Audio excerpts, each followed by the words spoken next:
Uh, it's pouring right now. It's dark, and I'm all alone right now. So today, I figured why not do a scary reaction video. So, uh, yeah, let's get into it.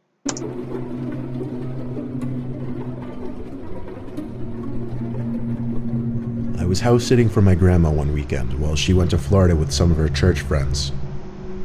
I was sleeping in the guest bedroom next to her room.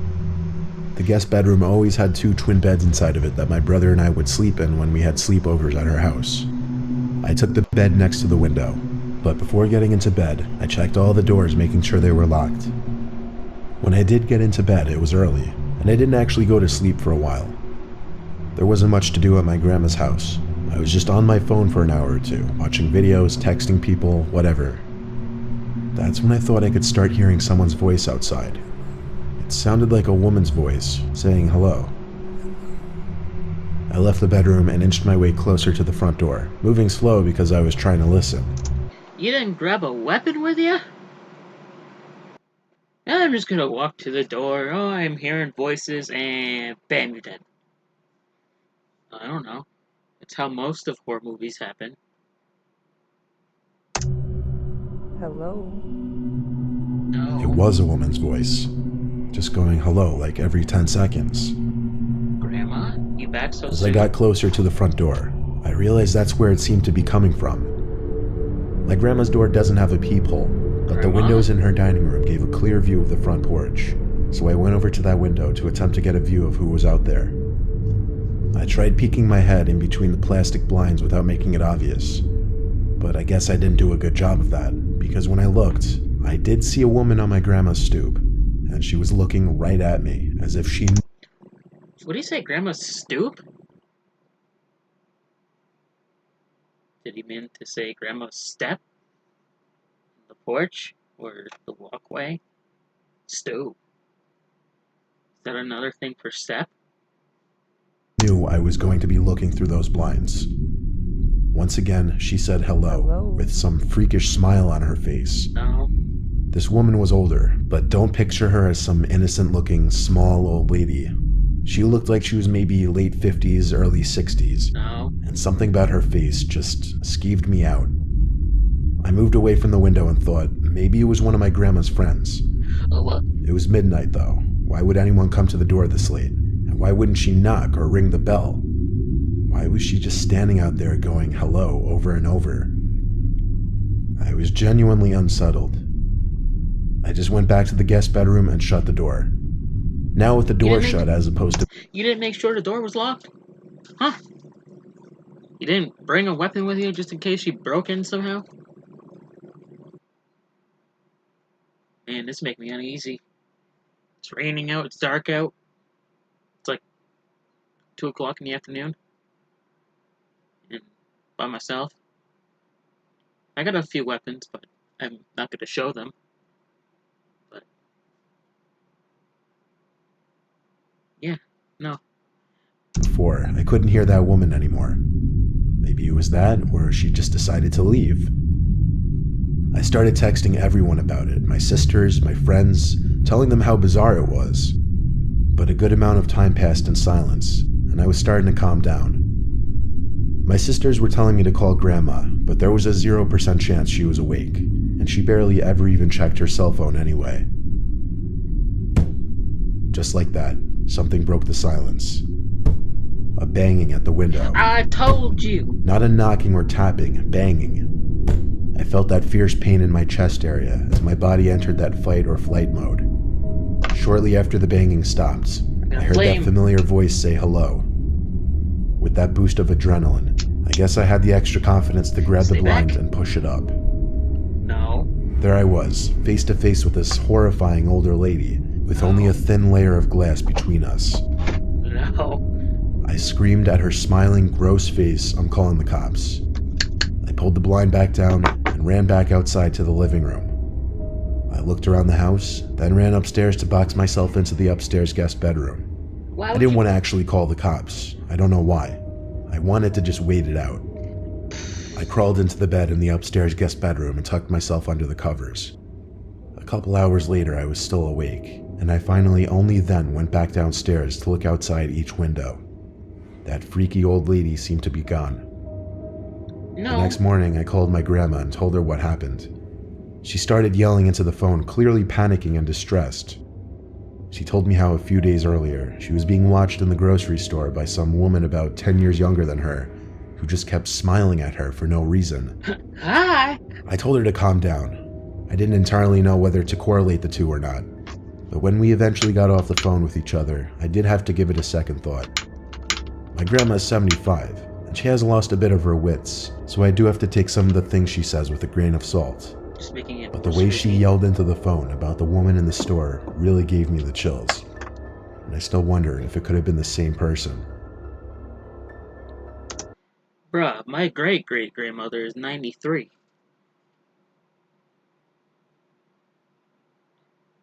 No. My great-grandfather is 96 or 94, around now. But, okay, this flame is going berserk. I mean, yes, I have a fan going, but look at that. The flame's just going berserk. What if I do this? This, nothing. It's just gonna go crazy. Smells good. I don't know what kind of brand this is. Good thing I don't have a smoke detector in my room. But anyways, let's get back to the video. It's still going crazy.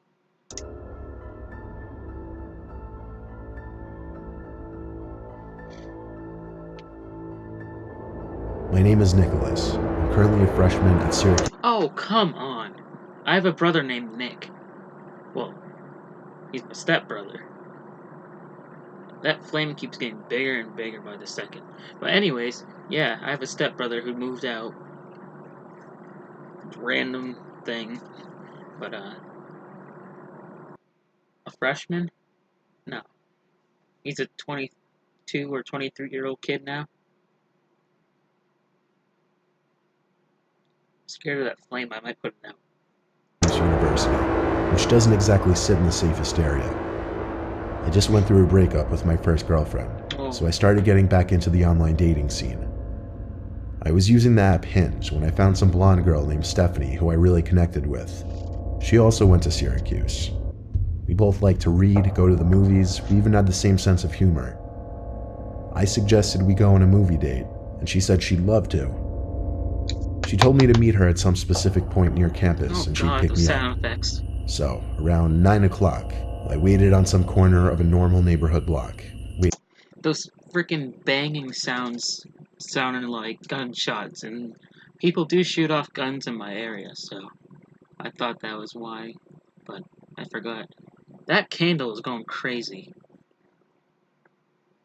Look!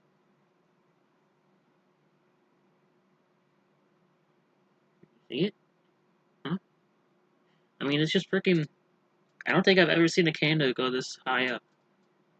Or the flame, I mean. In a candle. I've seen bigger flames. But... There we go. Make it nice and smelly in here. Oh, man.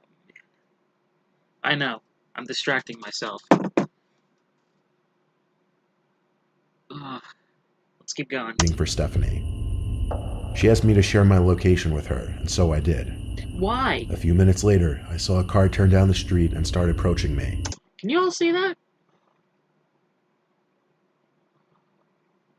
How is it that cold? I can see my freaking breath and it's like 64 degrees out.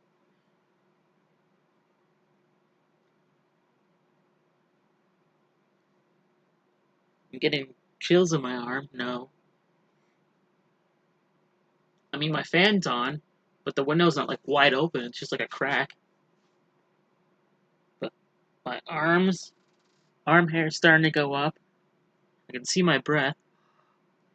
I've never seen that before in my house. I mean, outside, yes, but that's fucking the fuck. Anyways, let's get back to it. Then it stopped in front of me, and the driver rolled down the window. It wasn't Stephanie, though, but some old random guy. He asked what I was doing alone out here, which was insanely weird, first of all. Then I said I was waiting for someone. He asked if I was waiting for Stephanie, and I said, yeah, how'd you know? He said he was Stephanie's father. He told me to hop in so he could give me a ride to her. You want some candy? I took a good look at him, and he looked a little old to be her father, to be honest.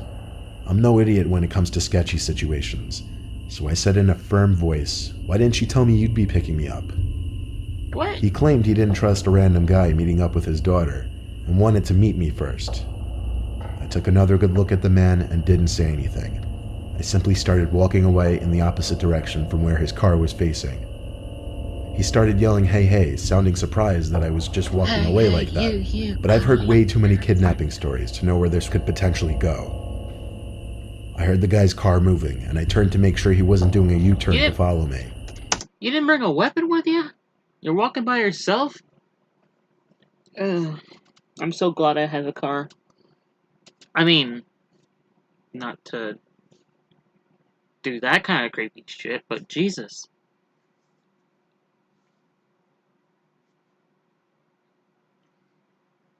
Oh.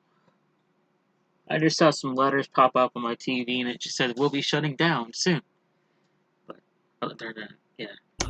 I breathed a sigh of relief when he drove straight and turned left out of sight. I continued walking down the block towards campus.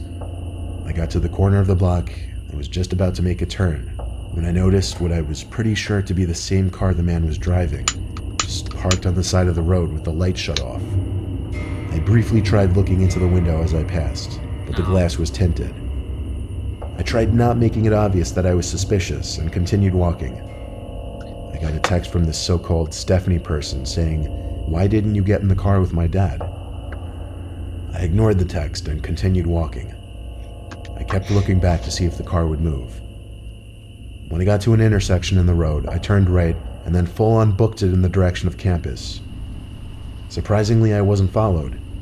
I made it back to campus out of breath and started walking to my dorm building. I felt like I heard footsteps following me, though. I thought maybe I was being paranoid, but when I heard a piece of broken glass being kicked by someone's shoe, I knew I was being tailed. I made a point of ducking down behind a van and stopping to give me time to listen for where their footsteps were coming. They were a few cars away from me. No. Then I remembered. I never stopped sharing my location with Stephanie. No. Or should I say, that man. I saw him. It was that old man. He was approaching from between two cars across from me. He yelled something that I didn't fully understand. Why would you give him or her your address?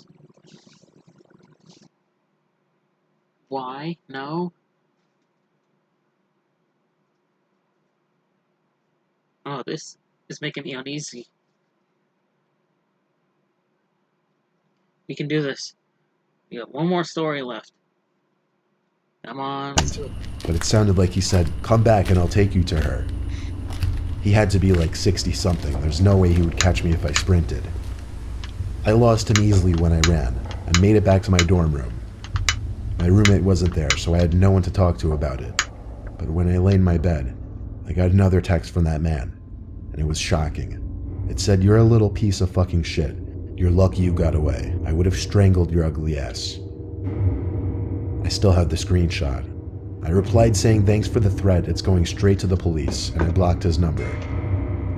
I still have the conversation saved as evidence, and I plan on going to the police with it eventually. Eventually? Hopefully they are able to do something about it. You didn't go the next day or something like that?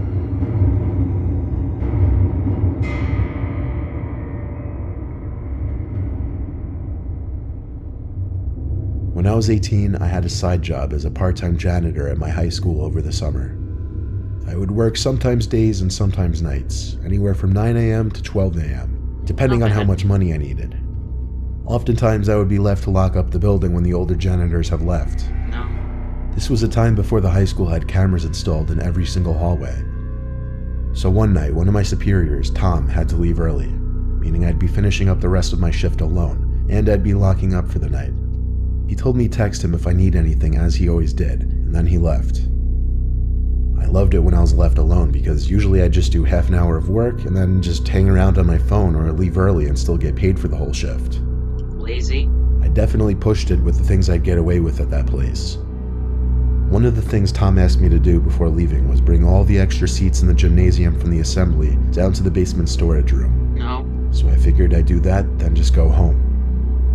I grabbed a stack of 6 chairs and started carrying it down to the basement. The lights in the storage room were very dim. They kind of suck. The whole basement of that school wasn't exactly pretty. It felt more like a basement to a warehouse. Anyway, there were what appeared to be a bunch of art mannequins covered by paint cloths. You know, those big things that look like blankets. Oh god, no. It seemed all the school's art supplies were stored down here. I dropped a stack of chairs down where the rest of the chairs were stored, and went back up to the gym to get more. I came back down with more chairs. I noticed one of the mannequins was exposed now. The blanket was removed from on top of it. I know for sure it was covered minutes earlier because it was one of the front ones. I texted Tom saying, I think someone's down in the basement. He said back, what do you mean? And I said one of the art cloths were moved. He took a minute to respond saying no one else should be there.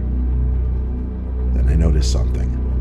The art cloth, tucked in the corner of the storage room, sitting outside of the light that was produced at the center of the room. It was covering something, surely. I started to tiptoe over to it. When I Why? was a few feet away from it, I realized whatever was under that cloth was moving just ever so slightly. There was undoubtedly someone hiding under there.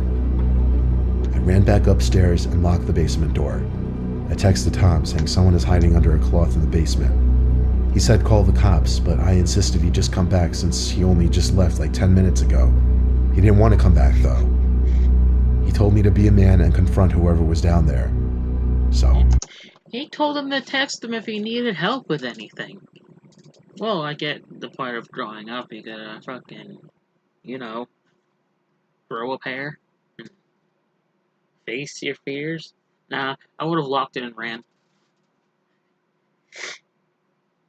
But let's just finish this, and I'm gonna do the outro and all that fun glory stuff. I went down to the basement again. However, the cloth was now strewn flat on the floor, and whoever was hiding under there was gone.